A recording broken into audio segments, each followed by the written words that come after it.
If you've ever heard of a creepypasta, you know that this stuff gets pretty odd.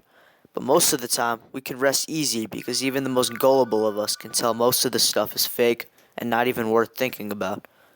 Today's story is about an urban legend known as the Rake. The Rake is described as a dog-like figure with a human shape. Its skin is hairless and gray in almost every encounter. People who claim to have seen the Rake often say it has dark eyes which almost look like black holes. Here are a couple of encounters and a video. This one right here is a suicide note dated in 1964, which describes how it felt when the person saw the Rake.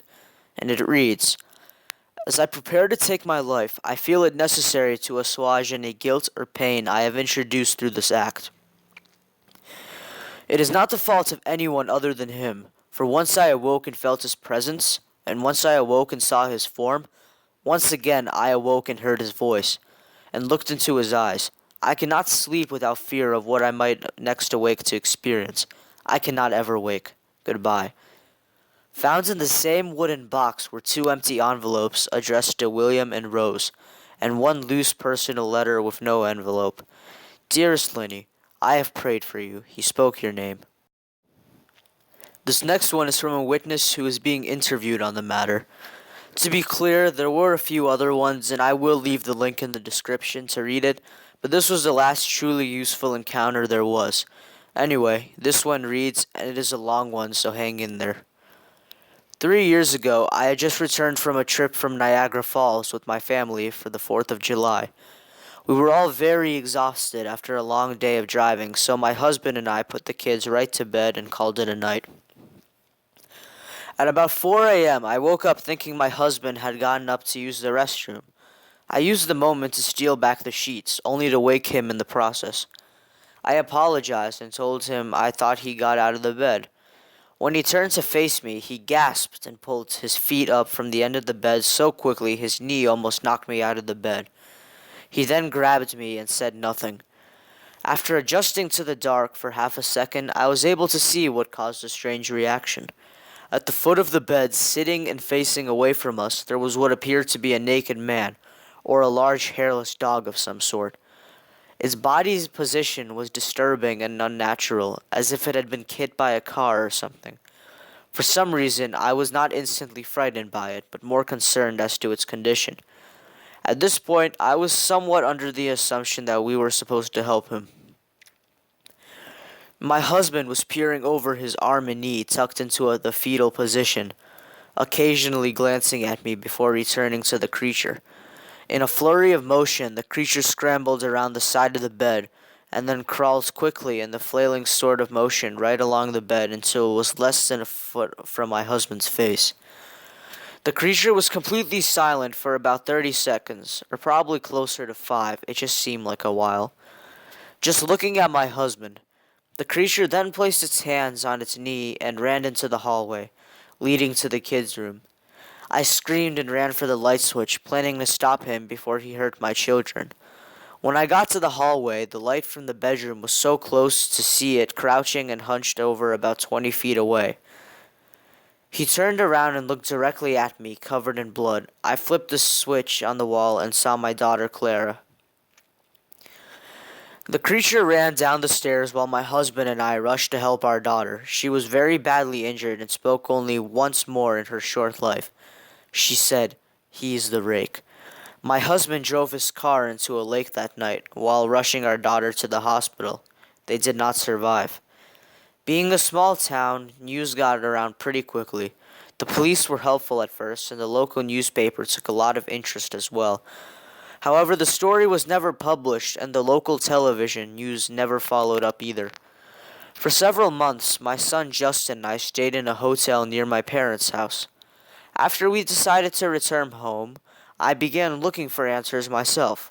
I eventually located a man in the next town over who had a similar story. We got in contact and began talking about our experiences. He knew of 2 other people in New York who had seen the creature we now refer to as the Rake. It took the 4 of us about 2 solid years of hunting on the internet and writing letters to come up with a small collection of what we believe to be accounts of the Rake. None of them gave any details, history, or follow-up. One journal had an entry involving the creature in its first 3 pages, and never mentioned it again. A ship's log explained nothing of the encounter, saying that only they were told to leave by the Rake. That was the last entry in the log.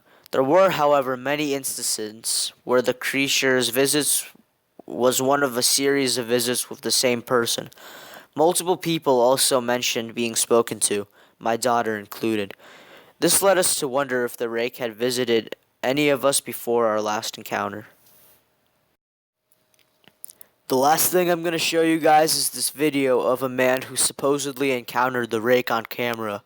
So, here it is.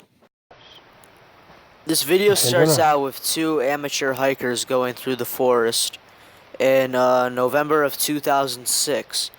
As they walk through it, they discover a creature which they don't really know about. But then, as they sort of get closer to it, all of a sudden he just looks at them like he's about to kill them, so they run away all scared. This whole story is obviously fake. It's a bunch of loose ends. Most of the thing that I realized about it is most of the information about the Rake comes from either unknown sources or creepypasta.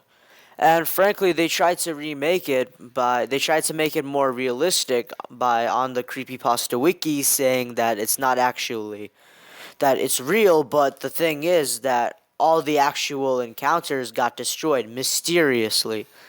So they're trying to use our gullible sides and make us feel more like, it's not like it's real, but there's just no way you can prove it.